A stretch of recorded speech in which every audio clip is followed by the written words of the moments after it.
നമുക്ക് സുഖീനം ഉണ്ടാക്കാം.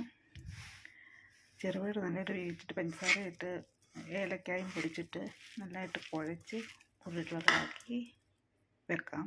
4 spoon മൈദാപ്പൊടിയും 1/2 spoon മഞ്ഞൾപ്പൊടിയും ഇട്ട് ഇച്ചിരി വെള്ളം ഒഴിച്ച് നമുക്ക് ഇളക്കിയെടുക്കാം. നമ്മൾ ഉരുളകളാക്കി വെച്ചിരുന്ന പയർ ഇതിനകത്ത് നമുക്ക് മുക്കിയെടുത്ത് വറുത്ത് കോരിയെടുക്കാം. എണ്ണ ചൂടായി ഓരോ ഉരുളകളായിട്ട് നമുക്ക് എണ്ണയിലിട്ട് കൊടുക്കാം.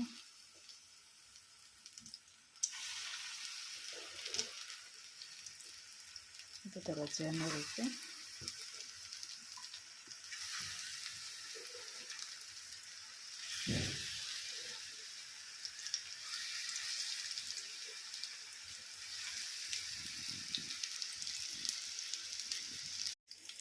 ഇപ്പോൾ നമ്മളത് തിരിച്ചിട്ട്